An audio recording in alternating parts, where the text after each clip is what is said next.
Hello students, good morning. I welcome you all on my YouTube channel. My name is Vishnu Gupta and we are learning biology here, that is more than a subject. In this session we are learning the principles of inheritance and variation and we have completed the dihybrid cross. हम लोग ने dihybrid cross complete कर लिया था and in the previous session I just introduce you कि what is chromosomal theory of chromosomal theory of inheritance, कि कैसे scientist ने बताया कि जो मेंडल ने फैक्टर के बारे में बताया था, क्योंकि आपको पता है मेंडल ने कोई भी फिजिकल बेसिस नहीं बताया था फैक्टर्स का, मतलब इनहेरिटेंस का, कि इनहेरिटेंस के लिए कौन रिस्पॉन्सिबल है. He told only the factor but he did not tell anything कि where the factors are present. Factors present कहाँ होते हैं, कैसे होते हैं, कहाँ पे होते हैं, ये कुछ नहीं बताया था. मेंडल ने ये सारी चीज़ें क्लियर नहीं की थी. बाद में क्या हुआ कि कुछ साइंटिस्ट ने मिल के उनके वर्क को फिर से रीडिस्कवर किया, ठीक है. और जब माइक्रोस्कोप्स की फील्ड में जब और एडवांसमेंट आई तो उन्होंने सेल डिवीज़न को ऑब्जर्व किया, सेल डिवीज़न के बारे में स्टडी किया. तब देखा कि जो क्रोमोसोम्स होते हैं, ठीक है, वो क्रोमोसोम्स क्या होते हैं, सेपरेट होते हैं at the time of gamete formation. जब भी गैमीट का फॉर्मेशन होता है तो क्रोमोसोम्स जो है वो एक दूसरे को सेग्रीगेट करते हैं और उस पर जो जीन्स लगे होते हैं वो भी एक दूसरे को क्या करते हैं, सेग्रीगेट करते हैं. तो इसका मतलब है कि मेंडल ने भी यही बताया था कि देयर इज़ ए सेग्रीगेशन होता है. तो क्या हुआ, रिलेशन क्रिएट हो गया किसके किसके बीच में, क्रोमोसोम्स जीन्स के बीच में और factor told by the Mendel ने जो फैक्टर बताया था उन दोनों के बीच में रिलेशन क्रिएट हो गया कि हाँ फिजिकल बेसिस मिल गया कि जो क्रोमोसोम्स और जीन्स होते हैं वही ट्रेट को क्या करते हैं, कैरी करते हैं. ठीक है, तो ये 1900 में 19th सेंचुरी में जाके हमें ये सारी चीज़ें क्लियर हो गई, समझ में आ गया. तो ये हम लोगों ने डिस्कस कर लिया था. उसके बाद हम लोग ने थोड़ा सा एक टॉपिक और आगे की तरफ में हम लोग बढ़े थे. मैंने आपको बताया था लिंकेज और रिकॉम्बिनेशन क्या होता है, ठीक है. तो इसके लिए मैंने आपको बताया था कि मियोसिस में एक सेल डिवीज़न होता है. Meiosis is a type of cell division और उसमें क्या होता है कि क्रॉसिंग ओवर होता है. सबसे पहले आप लोग को ये पता होना चाहिए कि क्रॉसिंग ओवर क्या होता है. अगर क्रॉसिंग ओवर नहीं पता है तो फिर आपको नहीं समझ में आएगा कि हम लोग क्या पढ़ रहे हैं, ठीक है. तो इसीलिए मैंने सबसे पहले आप लोग को क्रॉसिंग ओवर के बारे में बताया था. जैसे ये दोनों पेन हैं, ठीक है, मैं हमेशा इसी पेन्स के हेल्प से आपको बहुत अच्छे से समझाने की कोशिश कर रहा हूँ, ठीक है. देखो, अगर ये दोनों पेन हैं, इनको हम मान लें क्रोमोसोम है, ये अलग कलर है, ये अलग कलर है, क्लियर है, ठीक है.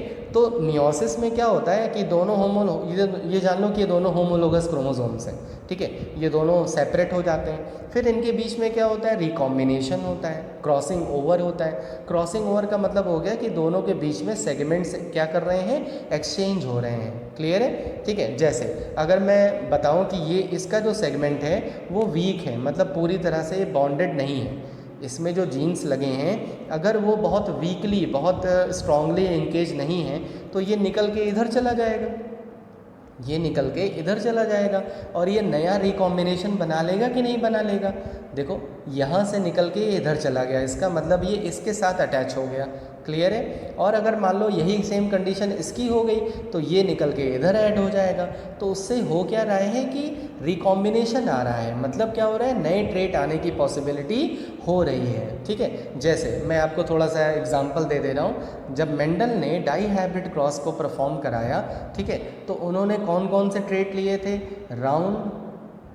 राउंड येलो, ठीक है. उन्होंने किसको किसको क्रॉस करवाया था, राउंड येलो को किसके साथ क्रॉस कराया था, रिंकल्ड ग्रीन के साथ क्रॉस करवाया था, ठीक है. ये दोनों ट्रेट को लेके उन्होंने क्रॉस करवाया था. इन दोनों ट्रेट को जब उन्होंने क्रॉस करवाया तो उनको कौन कौन से ट्रेट मिल गए थे. एक तो उनको मिला था राउंड ग्रीन, याद होगा आपको, ठीक है, और एक क्या मिल गया था, रिंकल्ड येलो. मैं शॉर्ट फॉर्म में लिख रहा हूँ, समझ जाना, ठीक है. डाईहाइब्रिड क्रॉस जो मैंने प्रीवियस सेशन में पढ़ा रखा है उसमें अगर आप देखोगे तो जब उन्होंने राउंडेड येलो और रिंकल्ड ग्रीन को क्रॉस करवाया तो F2 generation, F1 generation, F2 generation पे उनको राउंडेड ग्रीन भी मिल गए और रिंकल्ड येलो भी मिल गए, ठीक है. अब बताओ, ये दोनों ट्रेट क्या पेरेंट में लिए गए थे. पेरेंट में तो कौन कौन सा ट्रेट लिया गया था, राउंडेड येलो और रिंकल्ड ग्रीन लिया गया था. लेकिन ऑफस्प्रिंग में, F2 जनरेशन की ऑफस्प्रिंग में राउंडेड ग्रीन भी देखने को मिल रहा है और रिंकल्ड येलो भी देखने को मिल रहा है, ठीक है. तो इसके लिए उन्होंने बताया था कि there is a independent assortment. उन्होंने क्या बताया कि इंडिपेंडेंट असॉर्टमेंट होती है, उसी लिए ये सब पॉसिबल हो सकता है, समझ में आया। लेकिन बाद में जब वेंडल के वर्क को रिडिस्कवर किया गया, उनको फिर से स्टडी की गई, तो बाद में पता लगा कि इंडिपेंडेंट असॉर्टमेंट मतलब ये हमेशा सही नहीं होता, बट लिंकेज और रिकॉम्बिनेशन का कॉन्सेप्ट आया, ठीक है, कि क्रोमोसोम्स किस तरह से लिंकेज और रिकॉम्बिनेशन शो करते हैं, वो यहाँ पे आया, ठीक है। तो वही चीज़ हम यहाँ पे पढ़ने जा रहे हैं कि लिंकेज और रिकॉम्बिनेशन क्या होता है और ये आइडिया कैसे आया। जब टी.एच. मॉर्गन, मैंने प्रीवियस सेशन में आपको बता रखा है कि Thomas Hunt Morgan, he is known as the father of experimental genetics, जिनको हम एक्सपेरिमेंटल जेनेटिक्स का फादर भी बोलते हैं। When he perform the experiments by taking drosophila, drosophila मतलब फ्रूट फ्लाई, मैंने आपको बताया था, कंफर्म है आपने फ्रूट फ्लाई ज़रूर देखी होगी। जब भी हम फ्रूट खाते हैं या फ्रूट की जो शॉप्स होती हैं, फ्रूट जूस की जहाँ पे शॉप होती हैं, तो वहाँ पे एक बड़ी बड़ी फ्लाई लगती हैं, ठीक है, वो ब्लैक और रेड मार्किंग की होती हैं, तो उनको हम बोलते हैं फ्रूट फ्लाई, ठीक है। तो उन्होंने इसको लेके एक्सपेरिमेंट किया, किसको लेके, ड्रोसोफिला, जिसका किसका साइंटिफिक नेम हो गया, फ्रूट फ्लाई का। जब उन्होंने एक्सपेरिमेंट परफॉर्म किया, तो जब उन्होंने डाई हाइब्रिड क्रॉस किया, तो उनका जो रेशियो था, मतलब जब उन्होंने डाई हाइब्रिड क्रॉस परफॉर्म कराया, तो उनको कुछ नया रिकॉम्बिनेशन नहीं मिला, कुछ ट्रेट में रिकॉम्बिनेशन मिले और कुछ ट्रेट में रिकॉम्बिनेशन नहीं मिले, ठीक है। तो जब उनको रिकॉम्बिनेशन नहीं मिला, तब उन्होंने एक कॉन्सेप्ट दिया कि there is a linkage. Linkage का मतलब है कि अगर जीन्स एक दूसरे से बाउंडेड हैं, ठीक है, तो वो क्या हो सकते हैं, उनके अंदर रिकॉम्बिनेशन नहीं आएगा, क्योंकि जीन्स अगर एक साथ हैं तो उनकी फिनोटाइप में कोई चेंज नहीं आएगा। क्लियर है, मैंने आपको फ्रेंड का एग्जांपल लेके बताया था, ठीक है।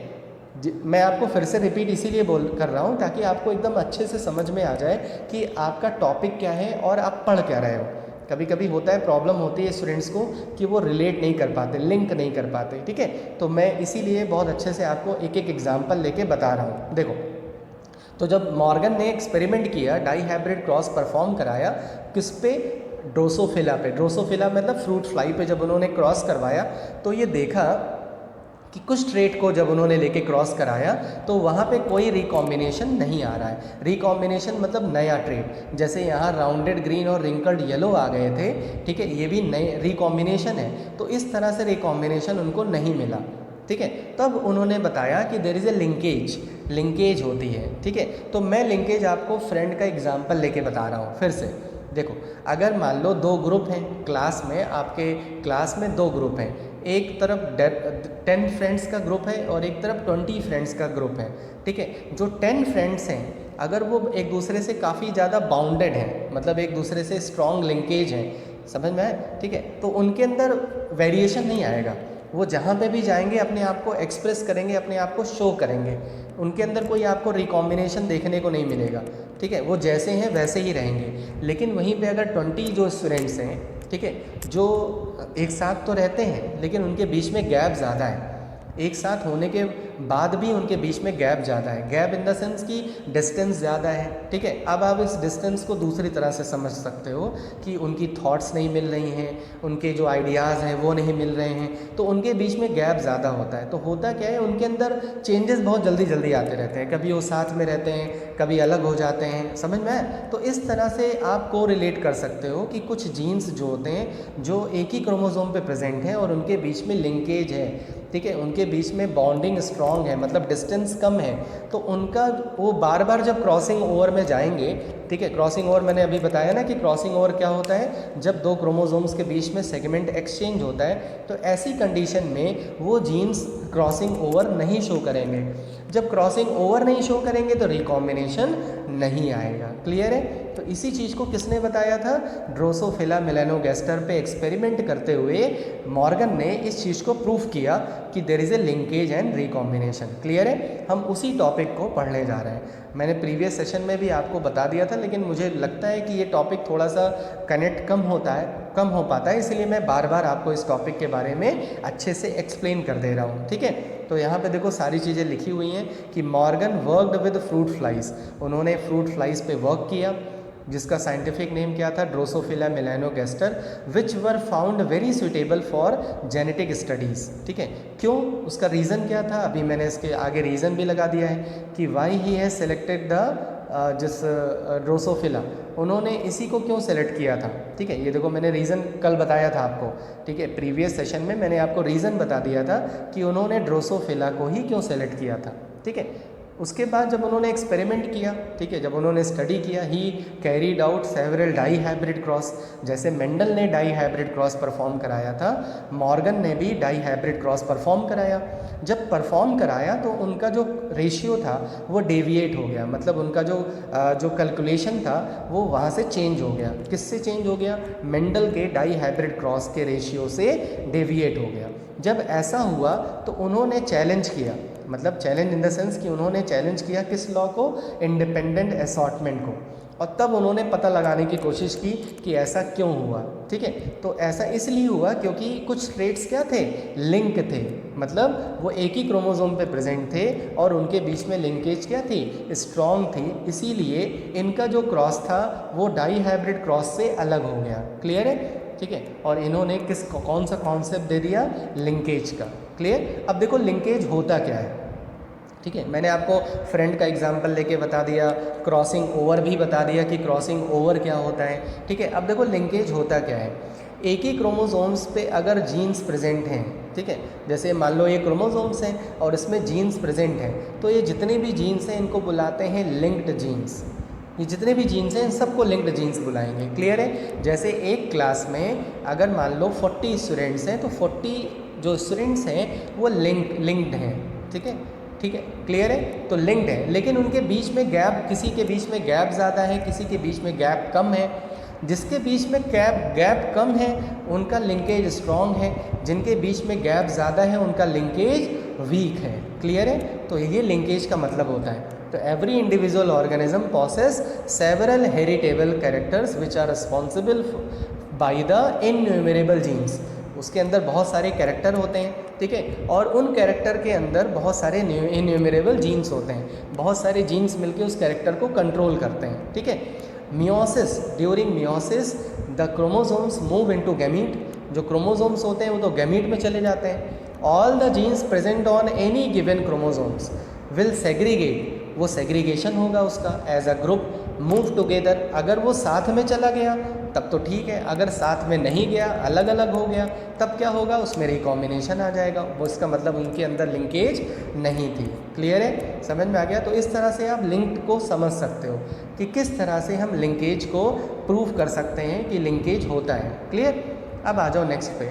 तो यही जो टेंडेंसी होती है, this tendency of alleles of different genes to be passed together, ठीक है, अगर वो साथ में चले गए from one generation to next is called linkage. जैसे आपने अपनी फैमिली में कुछ ट्रेड्स ऐसे देखे होंगे कि वो जैसे मतलब जिस तरह से आपके फादर क्या है वैसे आपका भी है, आगे आने वाली जनरेशन में आपके ऑफस्प्रिंग का भी वैसे ही होगा।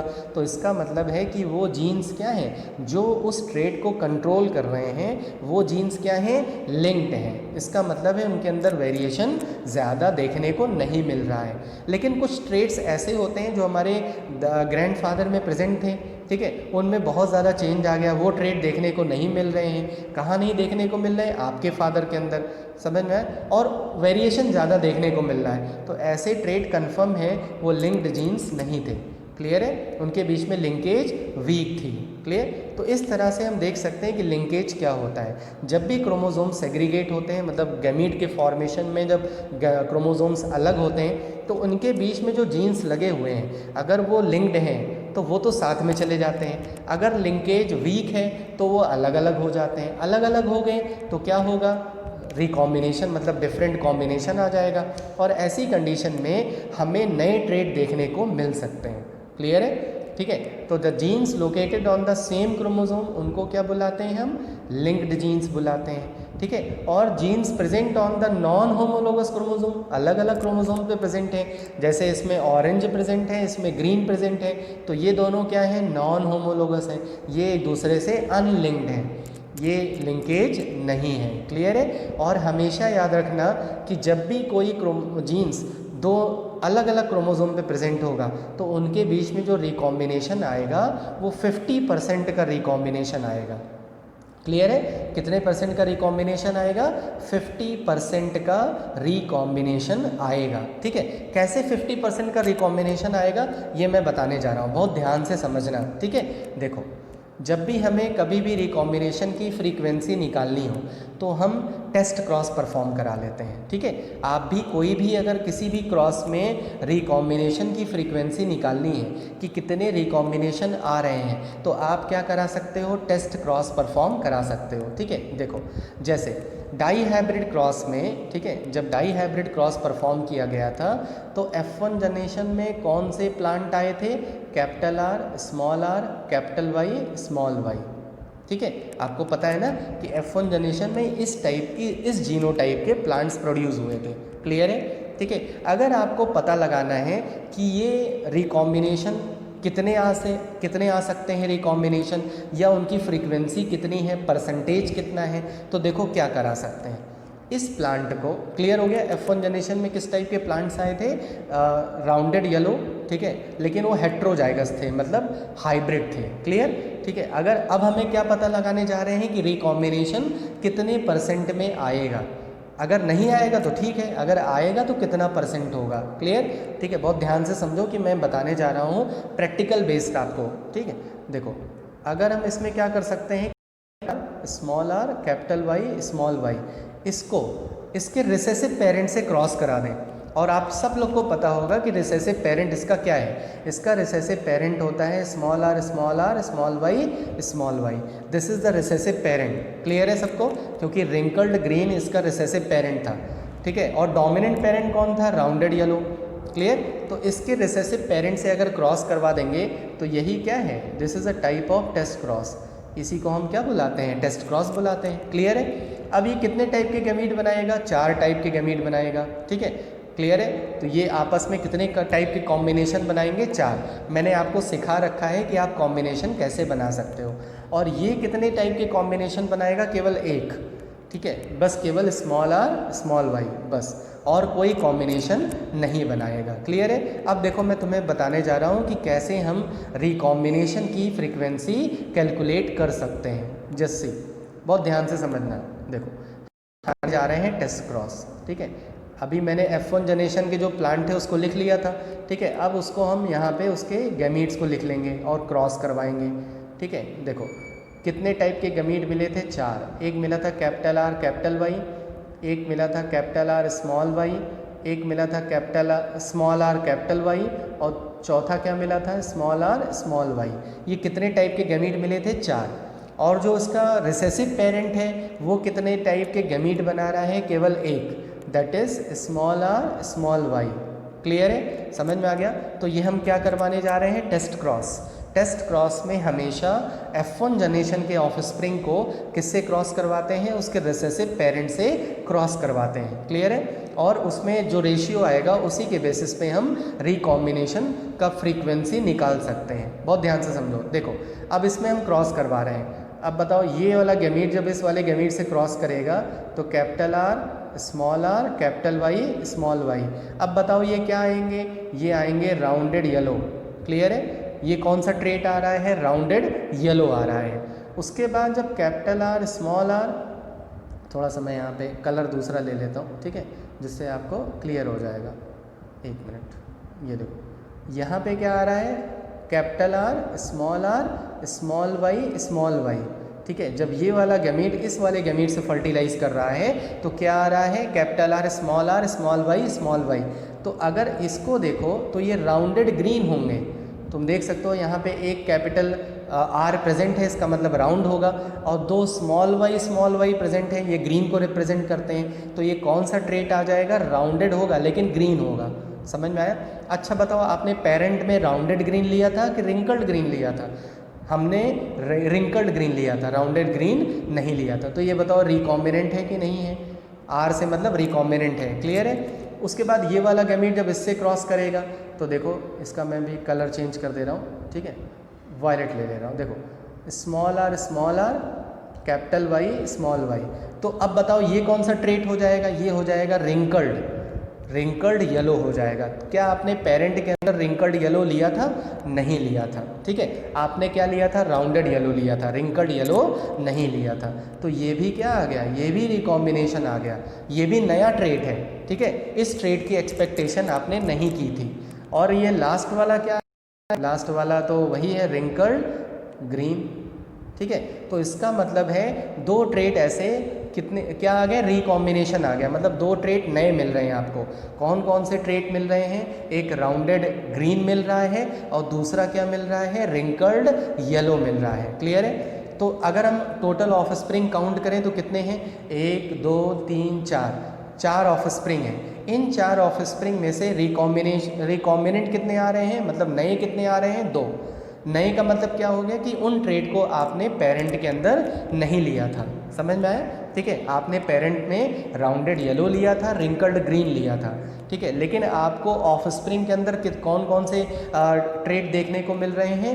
रिंकल्ड येलो भी देखने को मिल रहा है और राउंडेड ग्रीन भी देखने को मिल रहा है। तो ये दोनों क्या है? ये दोनों रिकॉम्बिनेंट हैं, मतलब नए ट्रेड हैं, ठीक है। तो टोटल ऑफ स्प्रिंग कितनी हो गई? ठीक है, टोटल ऑफ स्प्रिंग कितनी हो गई? 4। नोट कर लो, टोटल ऑफ स्प्रिंग यहाँ से कितनी आ रही है? 4। और रिकॉम्बिनेंट कितने आ रहे हैं? 2। क्लियर? अब देखो इसको हम फ्रीक्वेंसी कैसे निकालते हैं। टोटल रिकॉम्बिनेंट कितने आ रहे थे? 2।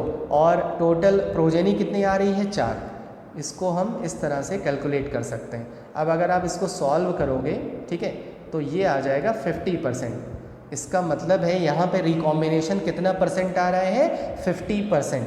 कभी भी अगर 50% रिकॉम्बिनेशन आ जाए तो जान लेना वो नॉन होमोलोगस क्रोमोसोम पे वो ट्रेट प्रेजेंट है। क्लियर है? समझ में आ गया कि रिकॉम्बिनेशन क्या होता है? नए ट्रेट आना। नॉन पेरेंटल, अगर कोई भी ट्रेट पेरेंट के अंदर नहीं है और वो अपीयर हो रहा है तो इसका मतलब है वो रिकॉम्बिनेशन है। क्लियर? और उस रिकॉम्बिनेशन की फ्रीक्वेंसी से हम पता लगा सकते हैं कि वो ट्रेट होमोलोगस क्रोमोसोम पे प्रेजेंट है कि नॉन होमोलोगस क्रोमोसोम पे प्रेजेंट है।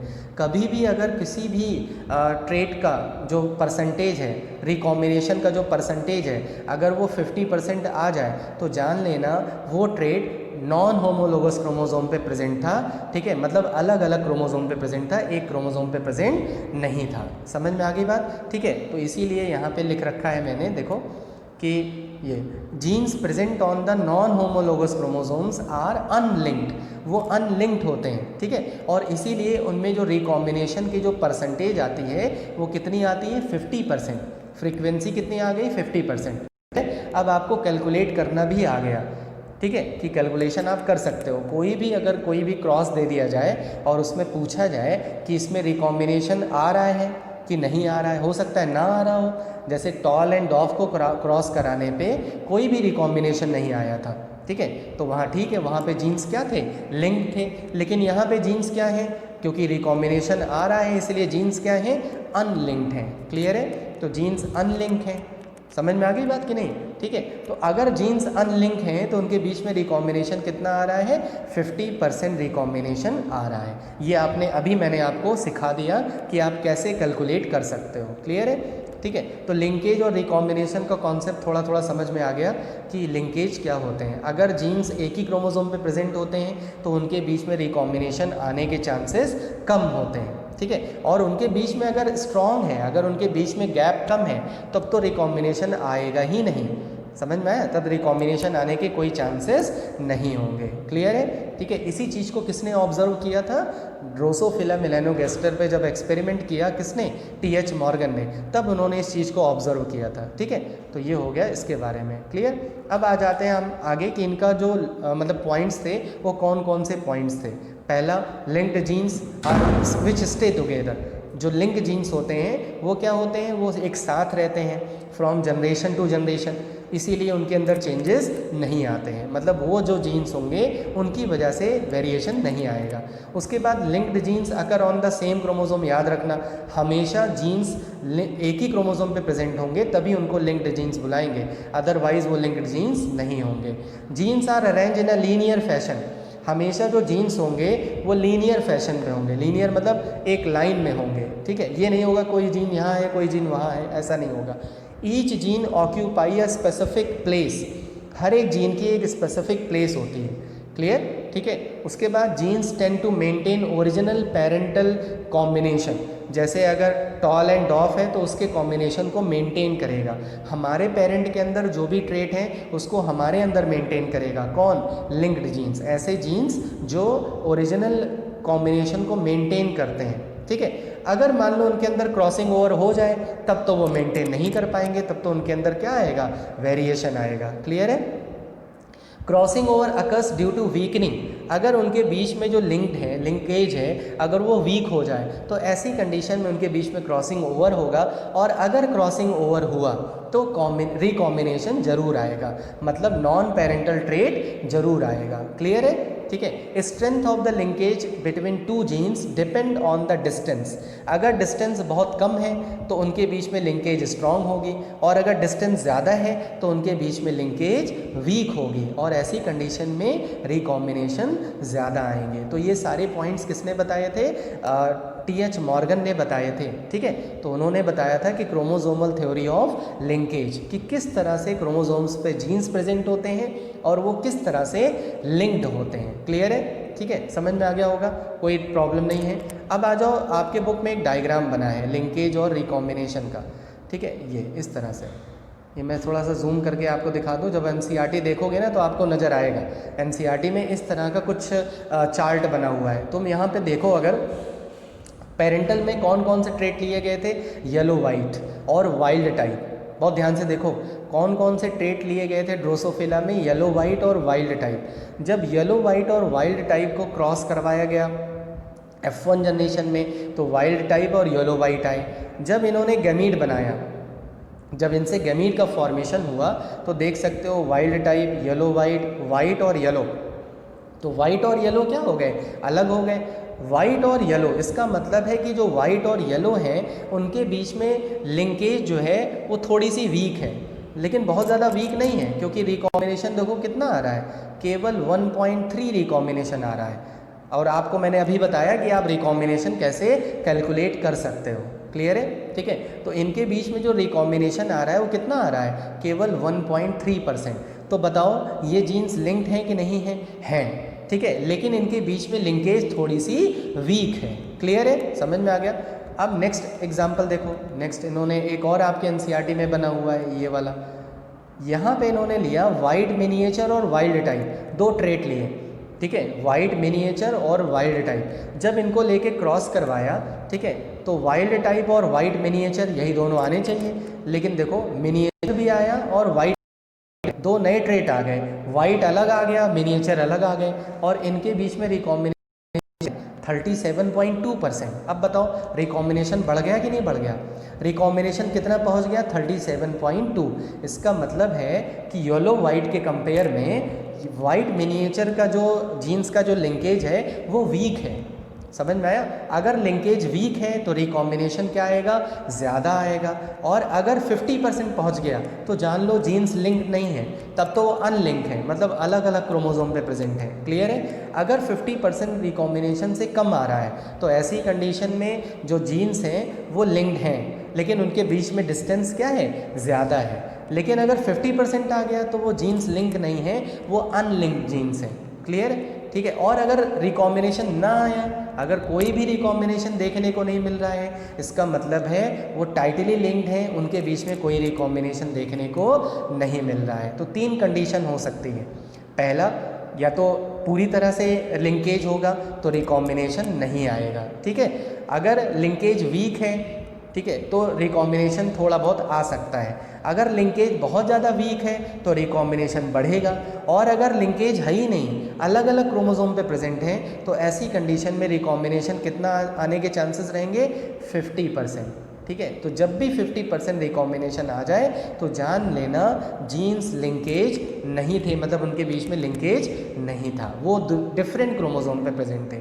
और जब भी कोई जीन्स डिफरेंट क्रोमोसोम पे प्रेजेंट होते हैं तो उनको हम लिंक्ड जीन्स नहीं बुलाते हैं। क्लियर हो गया, समझ में आ गया। तो ये मैंने लिंकेज एंड रिकॉम्बिनेशन का कॉन्सेप्ट आपको बता दिया कि किस तरह से लिंकेज एंड रिकॉम्बिनेशन का आइडिया दिमाग में आया। ठीक है, किसके दिमाग में आया, टी.एच. मॉर्गन के दिमाग में आया।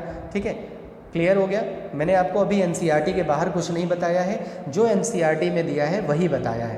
क्लियर है, थोड़ा सा मैंने एप्लीकेशन बेस्ड यहाँ पे आपको डाइवर्ट किया है। तो अगर आप ध्यान से समझोगे, जो मैंने फ्रेंड वाला एग्जाम्पल लिया है ना, उससे आपको सबसे अच्छे समझ में आएगा कि अगर 10 फ्रेंड एक साथ हैं तो उनके बीच में वेरिएशन नहीं आएगा। उनके बीच में अगर बॉन्डिंग स्ट्रांग है तब तो और नहीं आएगा। लेकिन अगर फ्रेंड दूर दूर हैं, उनके बीच में गैप ज़्यादा है, तो इसका मतलब है उनके अंदर बहुत ज़्यादा चेंजेस देखने को मिल सकते हैं। क्लियर है? जैसे एक फैमिली है, फैमिली के अंदर कुछ लोग ऐसे होते हैं जो काफ़ी अच्छे से जुड़े होते हैं। जैसे हमारी सिस्टर, वो हमसे काफ़ी ज़्यादा बॉन्डेड होती है, ठीक है, हम उससे अपनी चीज़ों को शेयर करते हैं, तो दोनों के बीच में क्या है, लिंकेज स्ट्रॉन्ग है। और हम दोनों के बीच में कभी भी कोई मतलब लड़ाई नहीं होगी, रिकॉम्बिनेशन मतलब यही हो गया यहाँ पे, ठीक है। लेकिन अगर मान लो 2 लोग और हैं, वो लोग साथ में तो रहते हैं लेकिन उनके बीच में गैप ज़्यादा है, उनके बीच में बात नहीं होती, खुल के बात नहीं करते, तो वो क्या है, उनके अंदर मतलब वो डिस्टर्बेंस ज़्यादा होगी। क्लियर है? लेकिन अगर एक फैमिली से दूसरी किसी फैमिली को कंपेयर करें तब तो वो दोनों एकदम अलग अलग हो गए। बात समझ में आई नहीं है? तब उनके बीच में ज़्यादा हमें डिस्टेंस देखने को मिल सकती है। तो वही चीज़ आपको यहाँ पे कोरिलेट करनी है। क्लियर हो गया? समझ में आ गया कि क्रॉसिंग ओवर क्या होता है और लिंकेज का क्या रिलेशन होता है। ठीक है, कि जो भी जीन्स लिंक्ड होते हैं वो क्रॉसिंग ओवर में नहीं जाते, और इसीलिए रिकॉम्बिनेशन बहुत कम आता है या आता ही नहीं है। और अगर जीन्स डिफरेंट क्रोमोसोम पे प्रेजेंट होते हैं तब तो वो अनलिंक्ड हैं और उनके बीच में क्रॉसिंग ओवर होगा। ठीक है, क्रॉसिंग ओवर कंप्लीट होगा और ऐसी कंडीशन में उनके बीच में रिकॉम्बिनेशन आएगा। जैसे मेंडल ने जब डाई हाइब्रिड क्रॉस करवाया तो वहाँ पे रिकॉम्बिनेशन अपीयर हुए थे। क्लियर है? ठीक है, तो इस तरह से लिंकेज एंड रिकॉम्बिनेशन यहाँ पे कंप्लीट हो गया। कुछ चीज़ें जो एनसीईआरटी के बाहर की हैं वो मैं आपको नेक्स्ट क्लास में बता दूंगा इससे रिलेटेड। ठीक है, इस सेशन में इसलिए नहीं बताया क्योंकि आपको सबसे पहले बेसिक चीज़ें पता होनी चाहिए। और मुझे कमेंट बॉक्स में ज़रूर लिखना कि yes sir, linkage and recombination का कॉन्सेप्ट हमें समझ में आ गया। ठीक है, और आपको मैंने कैलकुलेट करना भी सिखा दिया कि आप कैलकुलेट कैसे कर सकते हो। ठीक है, क्लियर? तो इस तरह से मैं सेशन को यहीं पे कंप्लीट कर रहा हूँ। होप सो कि आपको बहुत अच्छे से समझ में आ रहा होगा। ठीक है, कोई प्रॉब्लम होगी तो मुझे ज़रूर बताना, I will help you out. मैं आपको डाउट ज़रूर क्लियर करूँगा। ठीक है, and till then stay at your home, stay